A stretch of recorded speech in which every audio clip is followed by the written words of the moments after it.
Shalom, shalom to everyone watching. This is Rabbi Moshe Otero, Ways of Israel. We're now in chapter 5 of SEFER HAIKKARIM, and this is part of book number 4.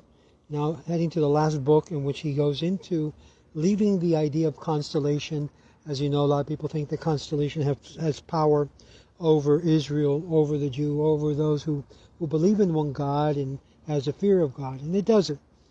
Clearly, there's many ways to come off of the idea that even if a negative decree were to be imposed upon you, there's a way to switch it. And therefore, we find that throughout Scripture that the human will can be able to be subjugated unto God, and in so doing, become free from any negative results that whatever powers that be. This is why we are not afraid of any powers, because we understand that the only power that we're to be respectful of and fearful of is the one from above, God. And if God says it, well, it will be done. So let's get into chapter 5 of SEFER HAIKKARIM, in which he states about the freedom of will. It's appropriate now to discuss the freedom of will. According to Rabbi Abba, human acts are either all absolutely necessary, or all absolutely free, or all composed of necessity and freedom, or some of them are necessary, and some are free, and some are composed of necessity and freedom. The first, namely, that they are all necessary, as astrologers say, it is impossible, because this opinion does away with the category of contingent, which is proved by experience and upsets all the principles of Torah, and in general and in particular, as we have already explained. Moreover, the reason for their adaptation or adoption of this view is because they think that in this way they can maintain God's knowledge without any change. For if God knows that what has been decreed concerning a person by the stars and decree is bound to be realized, then God's knowledge is true. On the other hand, if it were possible that the opposite of the decree of the stars might happen, God's knowledge would have to change, and it would not be uniformly true. But this opinion does not protect them from change. For the knowledge of a thing before it comes into being is not the same as the knowledge of a thing after it comes into being. If therefore we assume that his knowledge is similar to ours, there would still be a change in his knowledge in the respect as there would be in ours. The truth of this matter is that we cannot institute any comparison between God's knowledge and our knowledge. As we have said above, this knowledge does not undergo any change, because it is infinite and it is clear, therefore, that this opinion cannot be maintained. The second view, that all human acts are absolutely free, and the effort is of value, is in all cases, as implied in the nature of the contingent, and as is the opinion of the philosophers, is also impossible. For we see with our own senses many instances in which a person endeavors to attain something, making it all possible preparations for attainment of that end, and yet he not merely fails to attain this end, but the very preparations which he has made produce the opposite effect.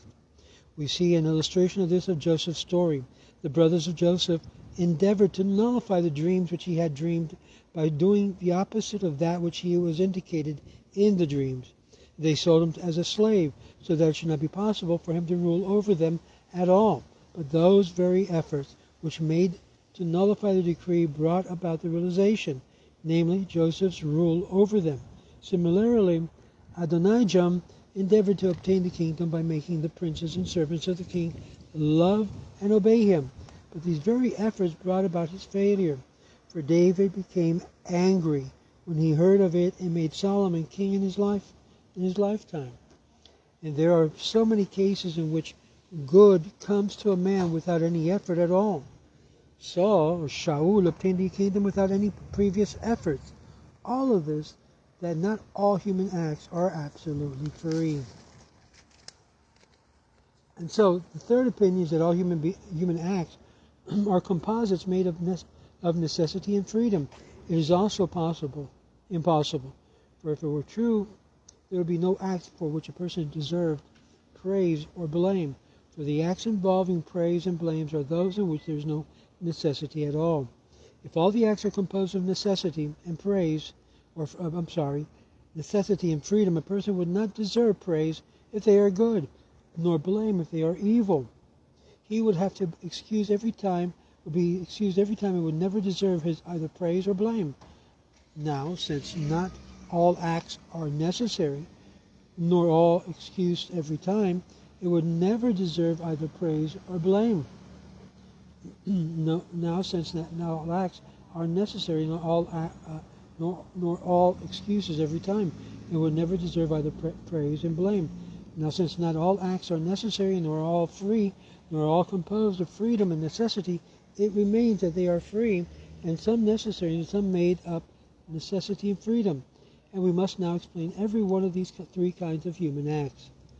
Absolutely free acts are those which have character contingencies, which may be affected by diligence and effort, and for which a person deserves praise or blame.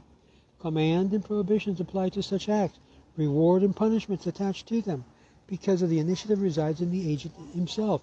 There is no compulsion and no hindrance. Absolutely necessary acts are those which are determined either by the stars or by the providence of God. As we shall see, human choice has no control over these acts, and efforts therein is no purpose, because they do not depend upon man's choice whether they be good or evil. Free will has indeed the power to nullify a decree of fate, but it sometimes happens that by reason of the prior disobedience of a person or of his ancestors, he loses the good which effort and diligence would normally have attained for him, or by that reason of a prior meritorious act of his own or his ancestors. He attains the good without any effort at all. It obtains also that a good or evil comes to one from the stars, if there is no sin to prevent the good from coming, or merit to counteract the evil decreed by the stars. In such a case, the good may come to a person without expecting it. Thus, a person may desire to go to a certain journey and is prevented from doing so by accidentally injuring his foot or a stone.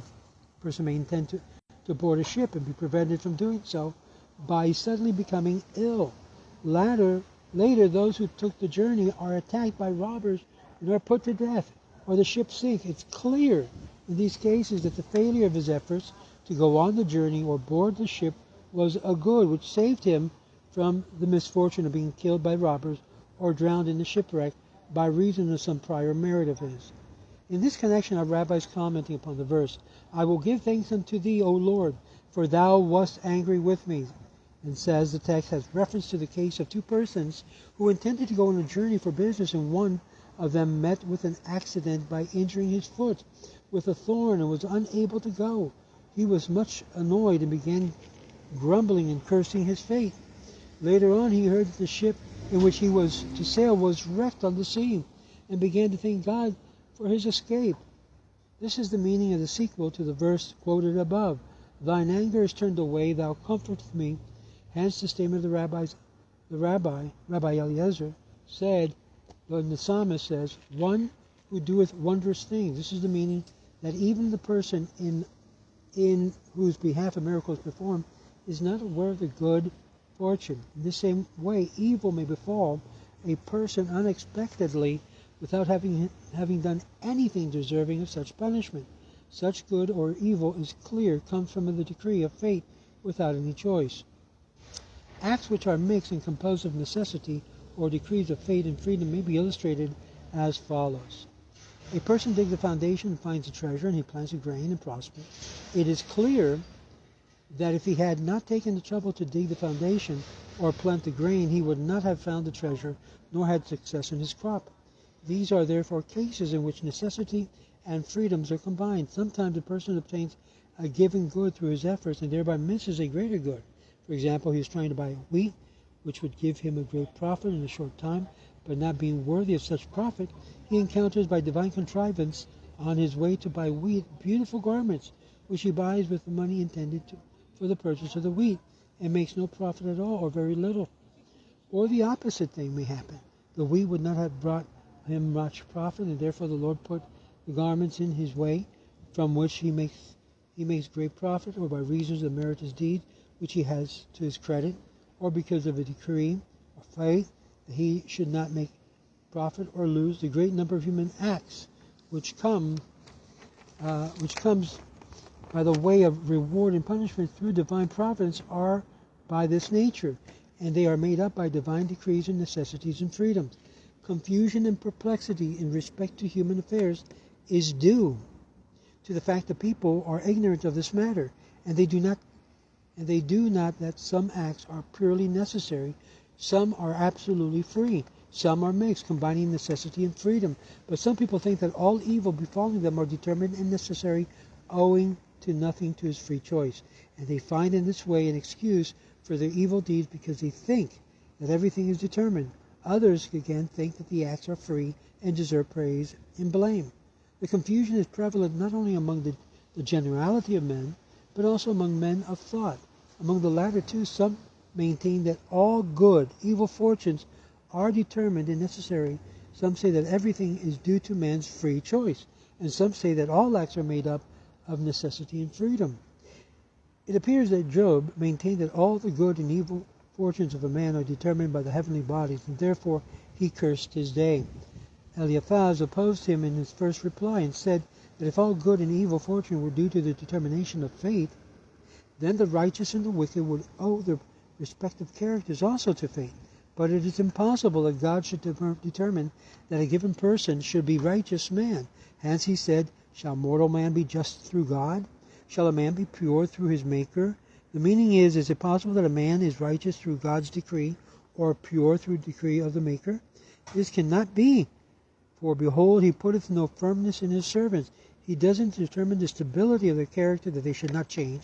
How much more so them that dwell in the houses of clay, who are constantly changing by reason of the elements of which they are composed. And surely there is no determination in this respect, making it necessary that the given person should be a righteous or wicked, without able by his free will to change.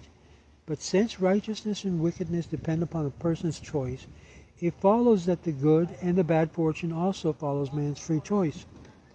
And Job was wrong in thinking that all is determined. This is why Eliphaz adds, for anger killeth the foolish man, and envy slayeth the silly one, to show that there are evils which comes upon a man through his free choice, and like those which are a result of anger and envy. And since these are free acts, and the evil which are their effects, it follows that those evils which come upon a man, not of his own free will, are in the nature of punishment. Hence he says at the end of his speech, behold, happy is the man whom God correcteth, for he maketh sore and bindeth up. The true and pious philosopher holds this opinion, that all evil and good fortune which befalls a man is by way of reward and punishment, as Eliphaz says, in opposition to the opinion of Job. Hence rabbis always say that every evil which befalls a man is in the nature of punishment, and thus they relate 400 barrels of wine of Rabbi Huna became sour. Said the rabbis to him, look into your conduct. And said he to them, I am suspect in your eyes. And said they, is the Holy One, blessed be he, suspect of you doing injustice? And they made an investigation and found that he had not given to the gardener the portion of the grape due to him by law. And here Rabbi Huna thought that the wine became sour because of his bad luck, or his natural thing. His pupils, however, and members of his school said that it must be the punishment that a man of his character should examine carefully all of his acts. Rab Huna replied that they should not suspect him of being a sinner, and therefore the occurrence was an accident. And they replied from their point of view that everything comes from God by the way of reward and punishment, that they would rather suspect him that cast an aspersion upon God's way. Finally it was discovered that an incident was a punishment for a sin that he had committed in connection with the wine. And when the sin was removed, the punishment was removed too. Similarly, we find in many places that the rabbis attribute all things that happen to a man as being in the nature of punishment. The truth of the matter is, as we have said, namely that there are things which should be attributed to punishment and other things that should be attributed to man's choice. And still others are made up of necessity and choice, and inferences should not be applied from one class of things to another. Thinkers have not been aware of the situation and made inferences from one class of acts to another, and hence they got hopelessly perplexed without the possibility of a solution. Some of them maintain faith and necessity in denying the contingent.